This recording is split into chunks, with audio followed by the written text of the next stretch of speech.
Welcome to Warhammer Warscroll Review. In this video, we'll be taking a look at the Brayherds Warscroll, Gors. Warscroll Review.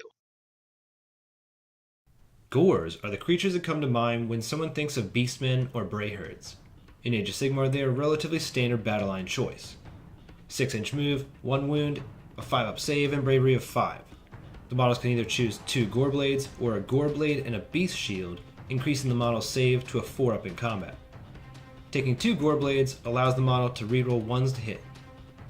Their weapons are so standard I won't read you the stats and will continue straight to their command models, which give the unit quite a needed boost.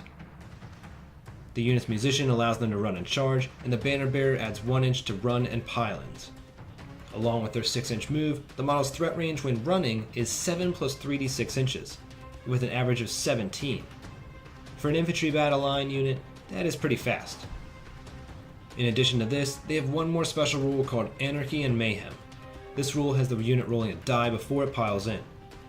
Add 1 if they're within 8 inches of Brayherd hero, and another if they're 20 or more models.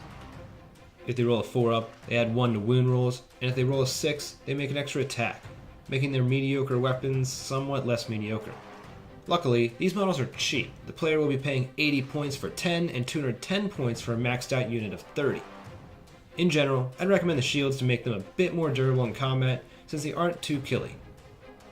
Gors make excellent screens and can change positions pretty quickly, but don't rely on these models to do much damage in combat, even at maximum size. Gors can be fielded in a Chaos Grand Alliance, but are likely going to be a bit better in Brayherd's army. Brayherd's battle trait, Ambush, allows the unit to set up in reserves and deploy in the player's first movement phase, 6 inches from a board edge and 9 inches from an enemy unit. This can be used to place a big annoying unit of Gors right where the opponent doesn't want them. Just having a unit in reserves will often force an opponent to deploy in a more defensive fashion, possibly keeping them from an objective or killing key units.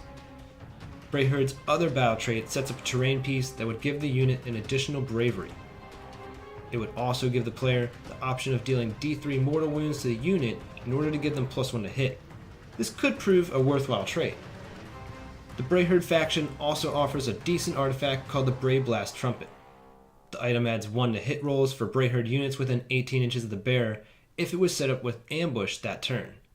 This, combined with the Herdstone battle trait and the Gors' natural Anarchy and Mayhem ability, could give them a respectable 2-attack weapon that hits on 2s and wounds on 3s.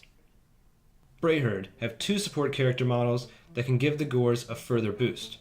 The Beast Sword is a character with a hard to pull off but powerful command ability. If the character slays a model in the previous turn, Brayherds within 16 inches can add 1 to hit, charge, and run rolls.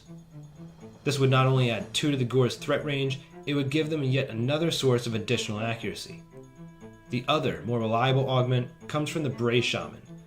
Aside from the obvious Mystic Shield, the model has an ability that adds 3 to nearby Brayherd model movement, making the Gors even faster. Brayherd have 1 battalion called the Wild Stalker Brayherd. It includes 3 to 9 units of Gors, along with an entire army of other Brayherd units. It is quite powerful though, in that it can increase models' attacks by 1 and reroll 1s to wound. The battalion also has the not so unique ability to keep the models in reserves and deploy them 6 inches from a board edge and 9 inches from an enemy. In general, don't invest too much into making Gors deal damage. They are really there to screen more important units, grab objectives, and be a nuisance. They can fit in a Chaos Grand Alliance or Brayherd's army all the same, but to be fair, there are cheaper options in both factions. In a Brayherd faction, Gors are often the better choice over Ungors as long as the player has the points to spare. Gors receive a 3 out of 5. They are a basic battle line with somewhat augmented speed and durability. What do you think of Brayherd Gors? What Warscrolls would you like to see reviewed next? Leave your thoughts in the comments, and thanks for watching.